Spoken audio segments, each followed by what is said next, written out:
नमस्कार सामान पुनः स्वागत है नोट वीडियो। आज देखिए आम से कही एतिक इज इक्वाल टू एतिक तेन फाइंड एक्स एक्स मान बाहर कर कही देखो 1 plus 25/144 root over is equal to 1 plus x by 12। देखिए 114 रे 1 गुणले 114 के 144 के 144 plus 25 divided by 144 root over रहा एपटे 1 प्लस एक्स बाई 12 रहा।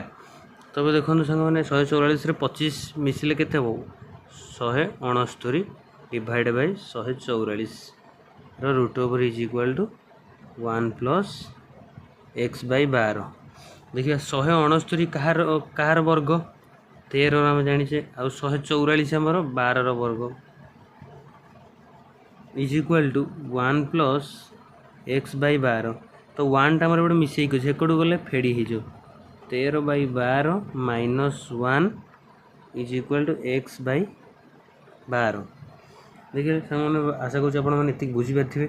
नेक्स्ट आम ऊपर लिभेदेवा ये देखूँ 13/12 माइनस 1 ये आम ऊपर लिखिदेवा 13/12 minus 1 is equal to x by 12 is equal to 12 के 12 मैंने 13 minus 12 divide by 12 is equal to x by 12।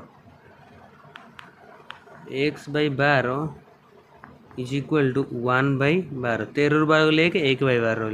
तो मैंने एक्स इज इक्वाल टू 12टा ये एक्स सागर हराई एक गले गुणी हो ऊपर हो 1 इंटू 12 बाई 12 12 12 कटिगला आउ रहा आमर 1 आंसर हो 1 ऑप्शन नंबर 3 सठिक। आशा करूँ सारे बुझीपारे ये सर्ट ट्रिक जानापी मो चैनल को सब्सक्राइब करूँ, लाइक करूँ, शेयर करूँ। Thank you.